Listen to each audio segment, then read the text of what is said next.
Extension में अपन ने पिछले क्लास में स्टार्ट किया था पशु चिकित्सालय में संधारित होने वाली पत्रावलियां, यानी कि पशु चिकित्सालय जो होता है उसके अंदर कौन कौन से रिकॉर्ड अपन मेंटेन रखते हैं। उसके अंदर अपन ने पिछली क्लास में आउटडोर रजिस्टर देख लिया था।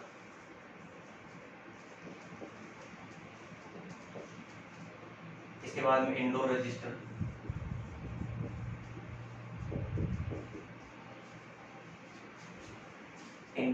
हो गया था। इसके बाद में अटेंडेंस रजिस्टर,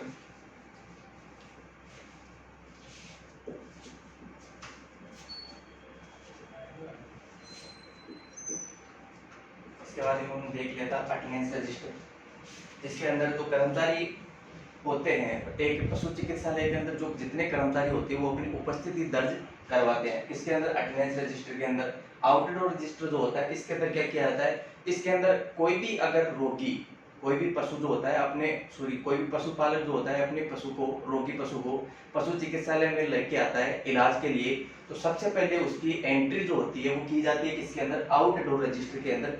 उसके अंदर पशु की नस्ल का, पशु की उम्र, पशु का जेंडर, इसके अलावा जो ओनर है उसका, पशुपालक जो है उसका नाम, उसकी ब्रीड, वो सारी चीजें उसके अंदर लिखी जाती है। और उसके साथ साथ इसमें डायग्नोसिस मतलब रोग का निदान भी इसके अंदर लिखा जाता है। रोग का निदान के अलावा इसमें ट्रीटमेंट भी लिखा जाता है, जो ट्रीटमेंट किया जाता है पशु का वो भी इसके अंदर लिखा जाता है। दूसरा इंडोर रजिस्टर, इंडोर रजिस्टर के अंदर क्या होता है, इंडोर रजिस्टर के अंदर कोई मरीज या कोई रोगी पहले से अगर पशु चिकित्सालय के अंदर भर्ती है, सही है, पहले से कोई रोगी पशु चिकित्सालय के अंदर अगर भर्ती है तो उसको दोबारा देखने पर जैसे कि मान लो एक रोगी होता है उसका कई दिनों तक इलाज चलता है। कोई भी रोगी होता है इसका अगर सीरियस, उसका रोग सीरियस है, सही है, जो एक दिन में या 2 दिन में ठीक होने वाला नहीं है, कई दिनों तक उसका इलाज चलने वाला है, तो ऐसे पशु को पशु चिकित्सालय के अंदर क्या एडमिट कर लिया जाता है, उसको भर्ती कर लिया जाता है। तो उसका जब वो पशु को दोबारा देखा जाता है, जैसे कि पहले दिन तो किसके अंदर, आउटडोर के रजिस्टर के अंदर उसकी एंट्री की जाएगी। उसके बाद में हर रोज उसकी इंडोर रजिस्टर के अंदर उसकी एंट्री की जाएगी। जब भी उसका इलाज किया जाएगा तो उसमें इंडोर रजिस्टर है उसके अंदर इसका एंट्री की जाएगी। दूसरा अटेंडेंस रजिस्टर, पशु चिकित्सालय के अंदर या किसी भी पशु पालन विभाग के किसी भी संस्था के अंदर, पशु चिकित्सा संस्था हो चाहे कोई भी संस्था हो, सभी के अंदर ये अटेंडेंस रजिस्टर लागू किया जाता है, ताकि जो भी पशु चिकित्सक होता है या जो भी कर्मचारी यहाँ पे होते हैं उन कर्मचारियों की उपस्थिति इसके अंदर दर्ज की जा सके।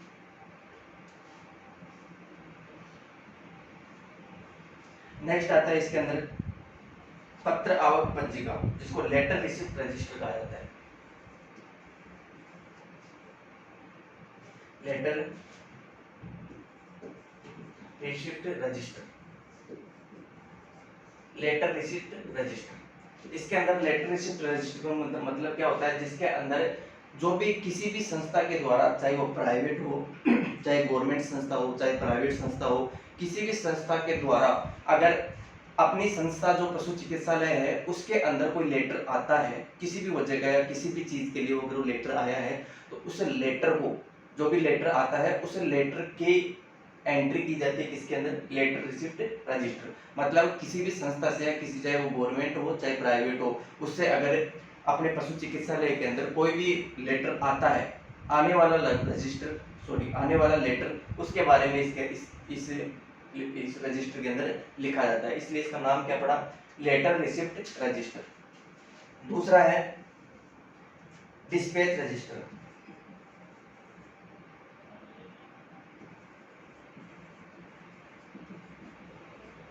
डिस्पैच रजिस्टर, डिस्पैच रजिस्टर का मतलब क्या होता है, पशु चिकित्सालय से भेजने वाला रजिस्टर, भेजने वाला लेटर, इसके अंदर एंट्री की जाती है। जैसे कि अपन ने किसी को किसी भी कोई सामान मंगवाने के लिए पशु चिकित्सालय में मान लो कोई भी सामान कम पड़ा हुआ है या टूट गया है, तो वो नया मंगवाने के लिए क्या करना पड़ता है, लेटर लिखना पड़ता है। आप ये चीज़ तो आप सभी लोगों को पता होगा, ये हर जगह यही किया जाता है। कोई भी सरकारी संस्था होती है उसके अंदर यही किया जाता है कि पहले कोई भी चीज़ मंगवाने के लिए, कोई भी सामान मंगवाने के लिए लेटर लिखा जाता है। तो उस लेटर जो अपन भेज रहे हैं किसी संस्था को या किसी दूसरे या किसी व्यक्ति को या किसी अधिकारी को अपने पशु चिकित्सालय से लेटर भेज रहे हैं, तो उसको किस में लिखा जाएगा? डिस्पैच रजिस्टर के अंदर।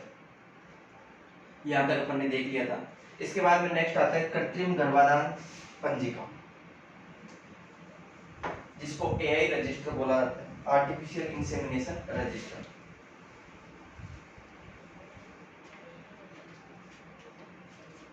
छठी टाइप की पंजिका है इसके अंदर, कृत्रिम गर्भाधान पंजिका।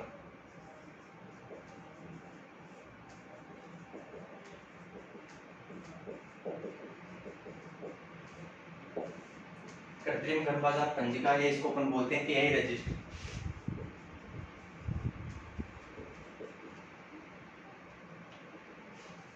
एआई रजिस्टर नाम से पता चल रहा है, कृत्रिम गर्भाधान मतलब आर्टिफिशियल इंसेमिनेशन का रजिस्टर। इसके अंदर जितने भी सीमन आते हैं या अपने पशु चिकित्सालय के से किस किस एरिया में अपने एआई की गई, इसे हॉस्पिटल के द्वारा कौन कौन से एरिया में एआई की गई, उनका रिकॉर्ड इसके अंदर रखा जाता है। मतलब हॉस्पिटल के जो भी पशु चिकित्सालय है, पशु चिकित्सालय के 8 किलोमीटर के एरिया में, पशु चिकित्सालय के चारों तरफ 8 किलोमीटर के एरिया में जितने भी एआई की जाती है इस पशु चिकित्सालय के द्वारा या अपने पशु चिकित्सालय के द्वारा जितनी भी एआई की जाती है उसका रिकॉर्ड इसके अंदर रखा जाता है। सही है, तो इसका नाम क्या पड़ा? कृत्रिम गर्भाधान पंजिका या आर्टिफिशियल इंसेमिनेशन रजिस्टर। मतलब अपने हॉस्पिटल के 8 किलोमीटर के एरिया में, अपने हॉस्पिटल के 8 किलोमीटर के एरिया में जितने भी एआई की जाती है, चाहे वो केटल हो, बफेलो हो या सीप हो, चाहे गोट हो, जितनी भी एआई की जाती है उनका रिकॉर्ड किस में रखा जाता है? इस पंजिका के अंदर रखा जाता है। अब इसकी मेन्यू किस प्रकार बनाई जाती है, इसकी सारणी किस प्रकार बनाई जाती है कृत्रिम गर्भाधान की? इसकी थोड़ी सारणी जो है थोड़ी लंबी है, वो आपको ध्यान रखनी पड़ेगी। सबसे पहले तो यहाँ पे सीरियल नंबर, सही है, सीरियल नंबर लिखा जाता है। इसके बाद में date of insemination, date of insemination मतलब जो एआई की जाती है, इंसेमिनेशन किया जाता है, उसकी डेट यहाँ पे लिखी जाती है। इसके बाद में ओनर नेम,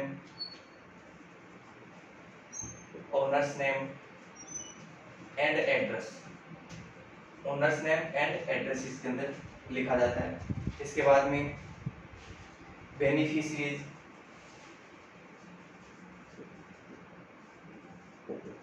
बेनिफिशियरीज इसके अंदर लिखी जाती है। इसके बाद में लिखा जाता है type of animal,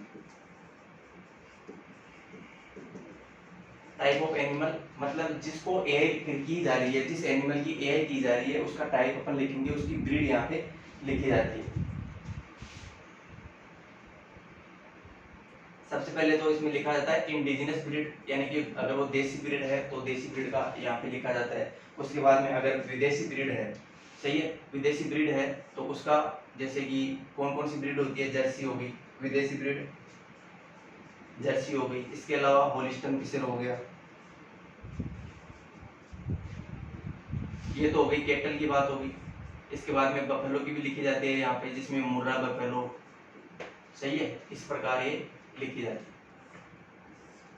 Murrah buffalo.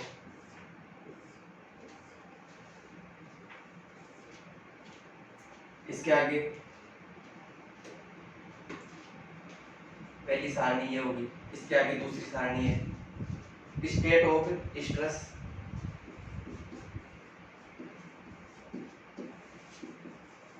Stress gynaecology में आपने पढ़ा होगा, स्ट्रेस साइकिल जो है उसकी 4 प्रकार की स्टेज होती है, सही है। स्ट्रेस साइकिल की कितनी स्टेज होती है? 4 प्रकार की स्टेज होती है।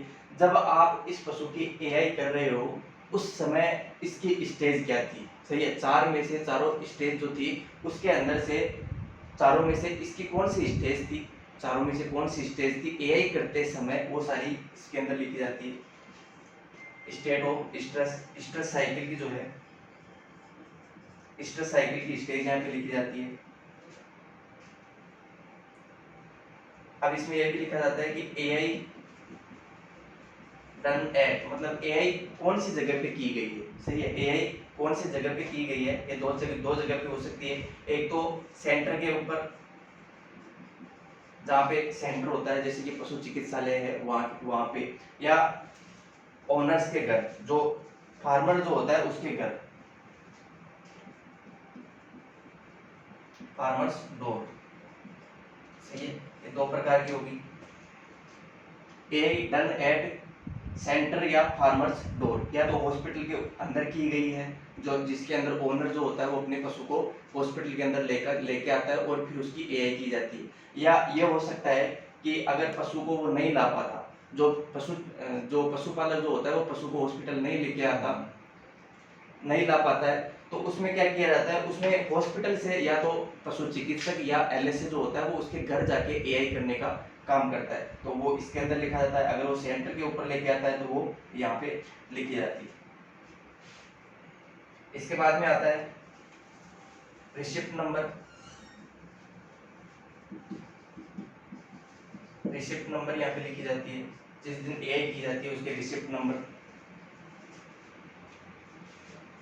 इसके बाद में पर्टिकुलर ऑफ सीमन यूज,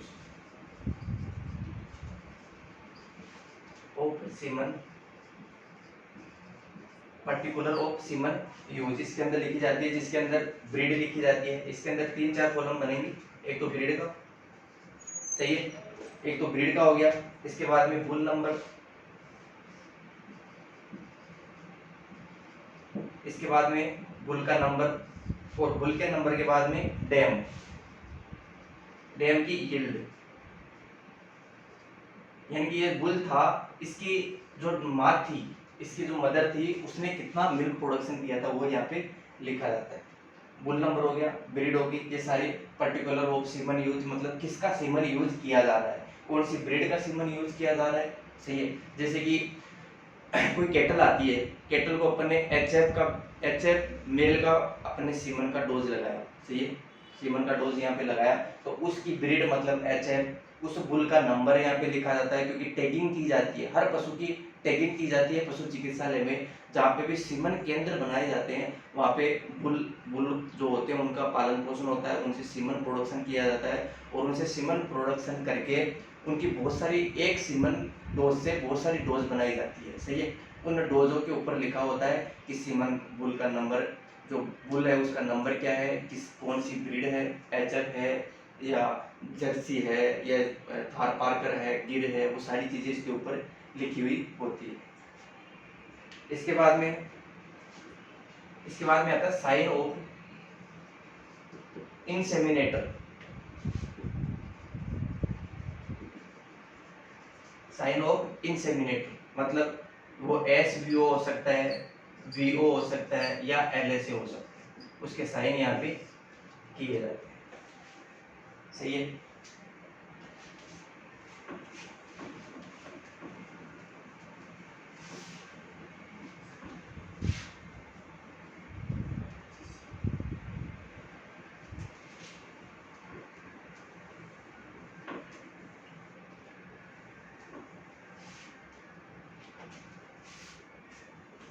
ये हो गया दूसरा। अब इसके बाद में आता है तीसरा चार्ट। इसके बाद में कौन सा आता है, तीसरा चार्ट। पहला तो ये हो गया, दूसरा ये हो गया, और तीसरा किस प्रकार होता है, 60 से 90 डेज, 60 से 90 days follow up result.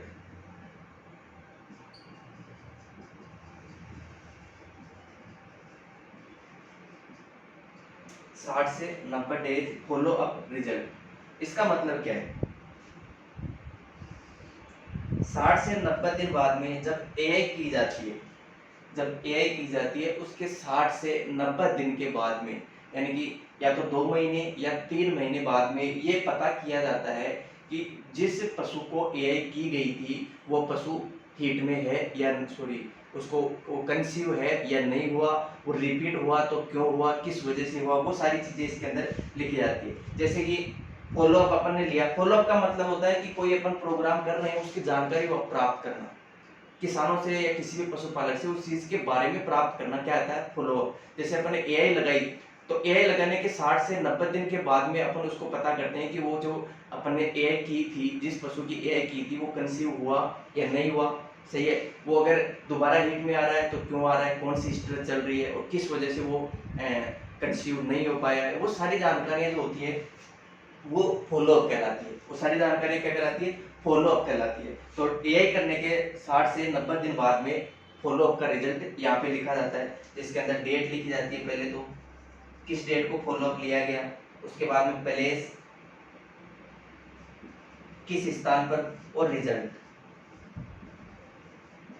Result मतलब पॉजिटिव है या नेगेटिव है, वो सारी चीजें इसके अंदर लिखी जाती है। इसके बाद में यहाँ पे आता है साइन ऑफ फॉलोअर।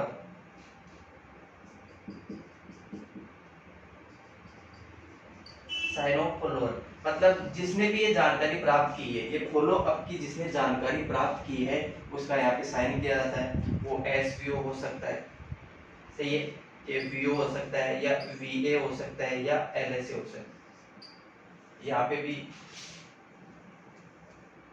वीए हो सकता है और एलएसए हो सकता है, सही, ये हो गया। अब यहाँ पे साइन फॉलोअप का साइन, यहाँ पे रिजल्ट लिखा जाता है कि वो पॉजिटिव है या नेगेटिव है। पहले किस स्थान पर एआई की गई थी, डेट कौन सी है उसकी, किस दिन अपन ने फॉलोअप किया था, वो सारी जानकारी।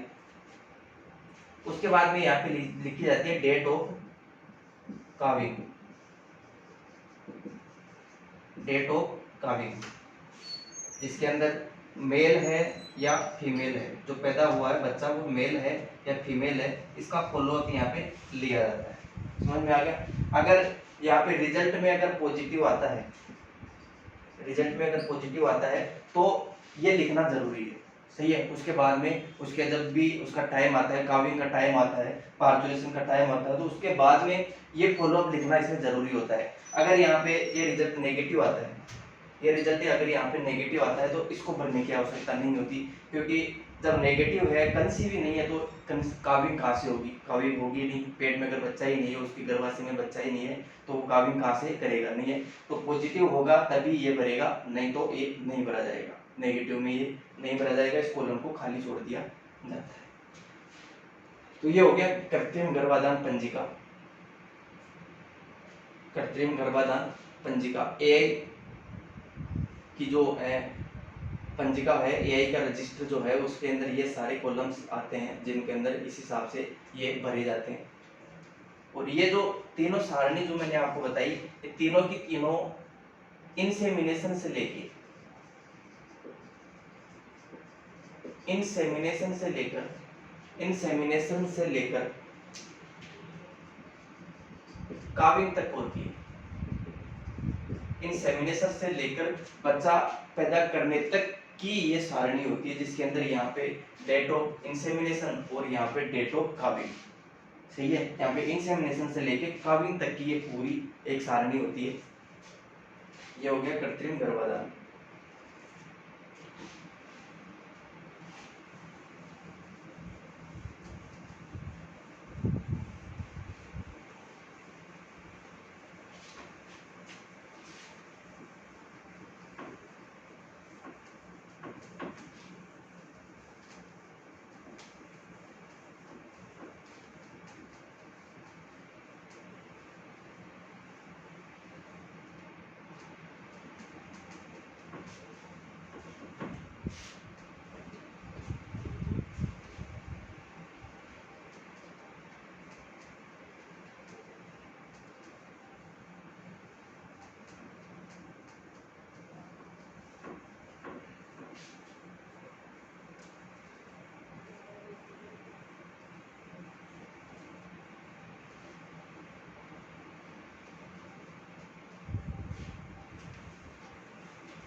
नेक्स्ट आता है इसके अंदर टीकाकरण पंजिका।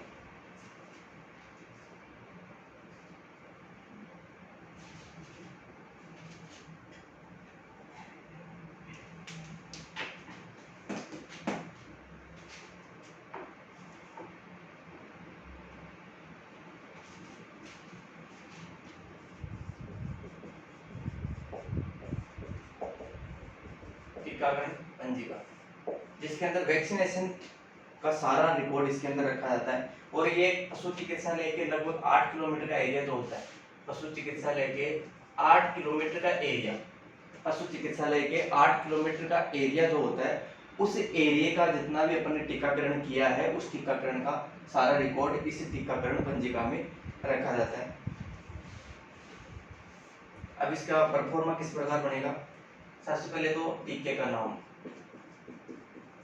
टीके का नाम कि किस रोग का अपन टीका लगाते हैं, जैसे कि ब्रुसेला हो गया, हेमरेजिक सेप्टिसिमिया का हो गया, रेबीज हो गया, एफएमडी का बहुत बार लगाया जाता है, रिंटरपेस्ट का लगाया जाता है। इनके टीके लगाए जाते हैं गाँव के अंदर ज्यादा के, सबसे ज्यादा तो एफएमडी का लगाया जाता है। बरसात का जब मौसम स्टार्ट होता है या बरसात का मौसम अंत होता है, उस समय इसका टीका लगाया जाता है एफएमडी का। तो यहाँ पे टीके का नाम यहाँ पे लिखा जाता है। इसके बाद में किस वर्ष में ये लगाया जा रहा है वो यहाँ पे लिखी जाती है, जो साल है जिस साल ये टीका लगाया जा रहा है वो यहाँ पे लिखी जाती है। सबसे पहले क्रम संख्या, सबसे पहले क्या हो गया क्रम संख्या, इसमें डेट, किस दिन ये टीका लगाया गया। उसके बाद में पशुपालक का नाम, पशुपालक का नाम व पता, नाम और पता यहाँ पे दोनों लिखे जाते हैं। इसके बाद में गांव का नाम,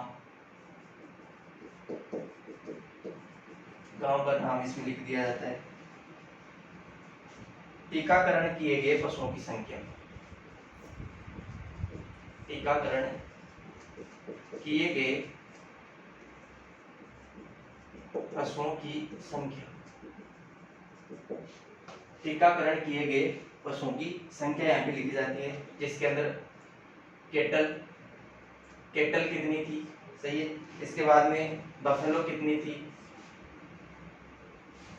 शीप कितनी थी, गोट कितनी थी, कैमल कितना था, और अदर के अंदर और भी सारी ब्रीड जो है वो सारी इसके अंदर आ जाती है। तो ये सारा रिकॉर्ड रखा जाता है, सही है। इसके बाद में आते हैं कुल टीकों की संख्या, यानी कि कितने टीके लगाए गए, वो टोटल वैक्सीनेशन।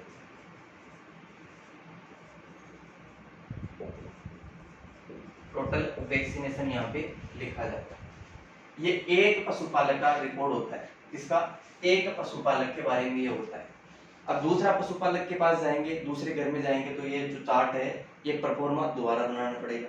तीसरे के पास जाएंगे तो फिर ये परफॉर्मा दोबारा बनाना पड़ेगा, सही है। तो ये हो गया टीके का नाम, ये टीके का पंजिका, टीकाकरण पंजिका जिसको बोल सकते हैं। नेक्स्ट आता है इसके अंदर 8वां कास्टेशन रजिस्टर, बंदियाकरण पंजिका, जिसको बोला जाता है कास्टेशन रजिस्टर।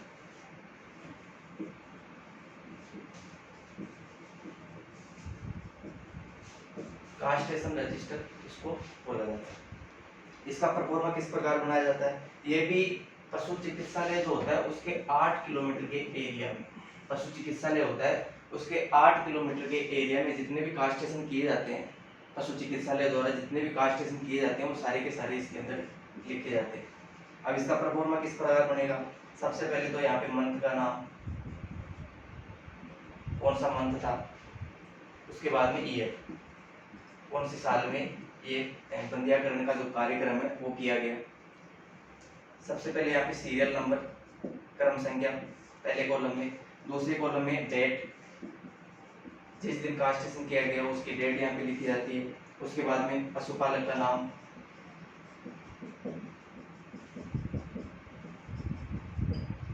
पशुपालक का नाम और पता, सही है। इसके बाद में गांव का नाम, जो पशुपालक जो है उसके गांव का नाम। इसके बाद में आता है बंदिया किए गए पशुओं की संख्या, किए गए पशुओं की संख्या। जैसे कि यहाँ पर ने देखा कि टीकाकरण किए गए पशुओं की संख्या अलग अलग कैटल, बफेलो, शीप, गोट, कैमल और अदर इसके अंदर आते हैं। उसी प्रकार यहाँ पे भी लिखे जाते हैं कैटल में कितने बंदियाकरण किए गए, सही है। इसके बाद में बफेलो, इसके बाद में शीप, गोट या कैमल हो सकता है, और अदर यहाँ पे आते हैं। इसके बाद में इनका टोटल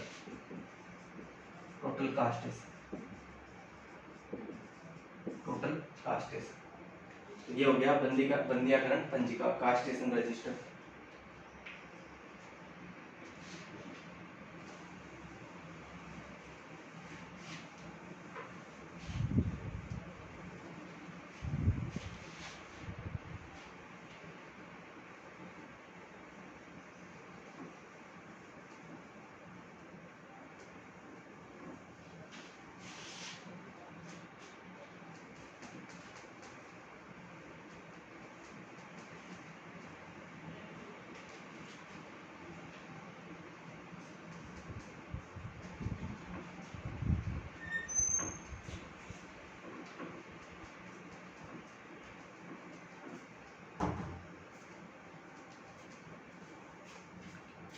अगला आता है इसमें, अगला पर रूम चारा विकास पंजिका।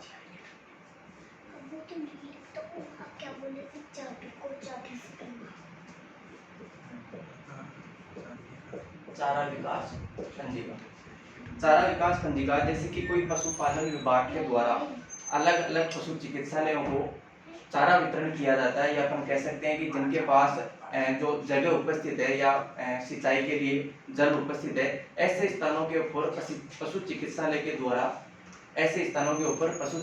के द्वारा क्या जो चारों के लिए बीज, हरे चारे के लिए बीज उपलब्ध करवाया जाता है मुफ्त के अंदर। तो ऐसे जो पशुपालक के ऐसे कार्यक्रम होते हैं, उनके सारा रिकॉर्ड किसमें रखा जाता है? चारा विकास पंजिका के अंदर। जैसे कि मान लो किसी पशु चिकित्सालय है, उसके आसपास में अपन कह सकते हैं कोई फार्म है, सरकारी फार्म है बड़ा, उसके अंदर जगह उपस्थित है चारा निर्माण के लिए, जब सारी की सारी जितनी जगह उपस्थित है, उस जगह के अंदर चारा उगाया जाता है। तो उस चारे के लिए पशुपालन विभाग जो होता है वो मुफ्त में बीज उपलब्ध करवाता है, तो उसका रिकॉर्ड जो है वो इस चारा विकास पंजिका के अंदर रखा जाता है। अब इसका परफॉर्मा किस प्रकार बनेगा? चारे के बीज का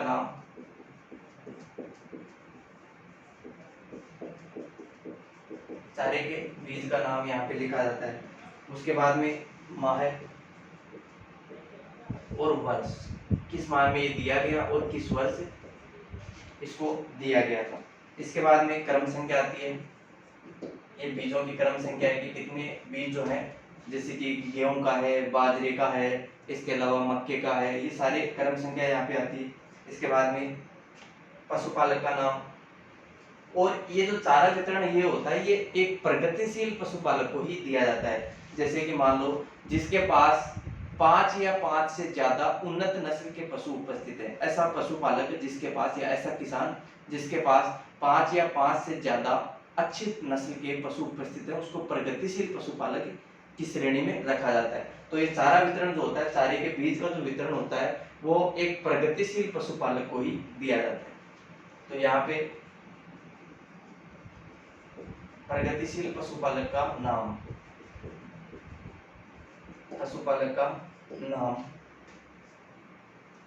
और पता यहाँ पे लिख सकते हैं, जिसके अंदर ग्राम, सारी चीजें आ गई, एड्रेस हो गया इसका पूरा। इसके बाद में चारे का विवरण,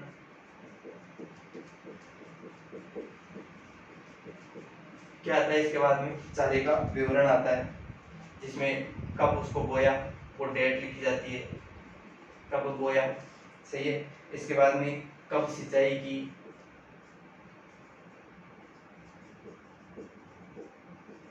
कब उसकी सिंचाई की गई। इसके अलावा कब उसके अंदर कौन सा उर्वरक डाला,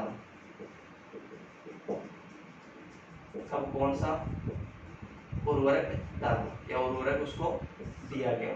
ये सारे किसमें आते हैं? ये चारा वितरण के अंदर आते हैं, चारा विवरण के अंदर इन सारे की सारी डिटेल यहाँ पे भरी जाती है। इसके बाद में कटाई मतलब प्रथम कटाई कब की गई थी उसकी, द्वितीय कटाई उसकी कब की गई, और तृतीय कटाई उसकी कब की गई। ये सारे रिकॉर्ड यहाँ पे रखे जाते हैं। उसके बाद में चारा उत्पादन, नेक्स्ट आता है चारा उत्पादन। केजी में, चारा उत्पादन केजी में। ये हो गया चारे विकास पंजिका। नेक्स्ट आती है इसके अंदर केस बुक, रोकड़ बही।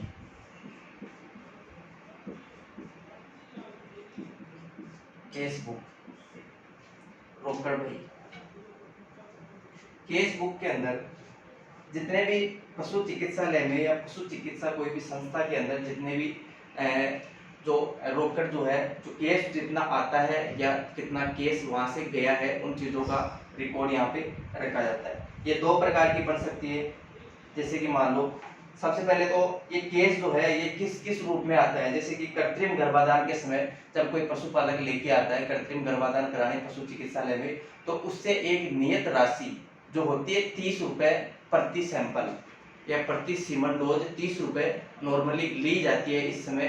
तो वो जितनी रिकॉर्ड या जितने केस वहां पे आते हैं पशु चिकित्सालय में, जितना केस आता है उसको किसके अंदर रखा जाता है, उसके अंदर आमद केस के अंदर या आमद बही के अंदर उसको रखा जाता है। और इसके अलावा अगर कोई वेतन पशु चिकित्सालय से वेतन जाता है, सही है, यात्रा भत्ता। यात्रा भत्ता का मतलब समझते हो, जैसे कि कोई भी अगर पशु चिकित्सक जो है वो किसी फील्ड के अंदर जाता है तो उसको यात्रा भत्ता दिया जाता है, या किसी विजिट के ऊपर जाता है तो यात्रा भत्ता उसको दिया जाता है। ये सारे रिकॉर्ड जो होते हैं वो रोकड़ बही के अंदर लिखे जाते हैं। अब रोकड़ बही जो होती है वो दो प्रकार की होती है। एक तो होती है खर्च, जिसके अंदर पैसा खर्च किया गया, वो रोकड़ बही जिसके अंदर पैसा खर्च हुआ है, पशु चिकित्सालय से पैसा खर्च हुआ है। दूसरा आमद, दूसरा आमद जिसके अंदर पशु चिकित्सालय के अंदर पैसा आया है या जो केस जो है वो आया है, वो सारी इसके अंदर लिखे जाते हैं। अब ये दोनों अपन देख लेते हैं यहाँ पे। सबसे पहले तो खर्च, खर्च रोकड़ बही। इसके अंदर सबसे पहले तो दिनांक लिखी जाती है। क्या लिखी जाती है? दिनांक लिखी जाती है। उसके बाद में उप वाउचर संख्या, उप वाउचर संख्या यहाँ पे लिखी जाती है, जो वाउचर की जो संख्या है वो।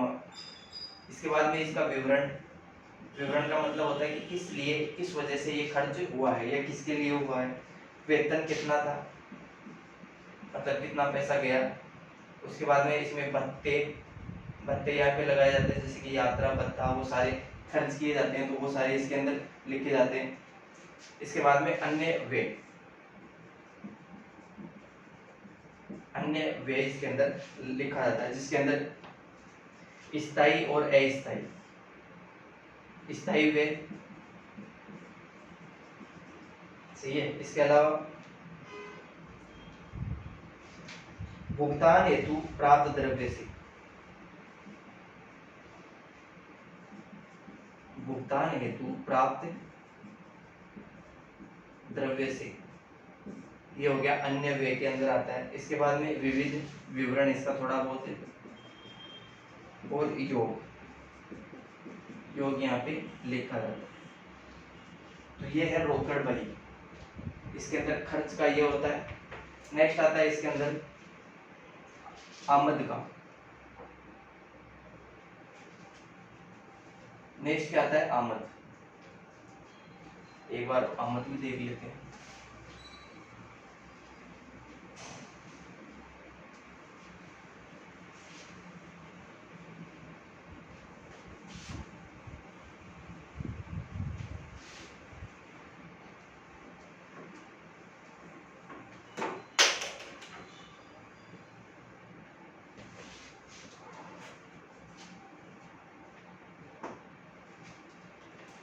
इसके अंदर आता है दूसरा आमद। आमद का अपन परफॉर्मा किस प्रकार बनाएंगे? सबसे पहले दिनांक,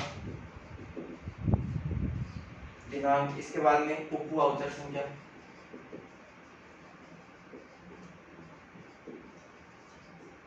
उप वाउचर संख्या। इसके बाद में विवरण, विवरण लिखा जाता है उसका। वेतन, भत्ते, सही है। इसके बाद में वही अन्य व्यय, इसके बाद में विविध, और इसके बाद में इनका योग। ये सारे दोनों जो है वो सेम प्रकार से इनके बनाए जाते हैं, इनका ये परफॉर्मेंस सेम प्रकार से बनाया जाता है। इसके बाद में नेक्स्ट आता है स्थायी भंडार पंजिका। स्थायी भंडार पंजिका वो अपन नेक्स्ट क्लास में देखेंगे।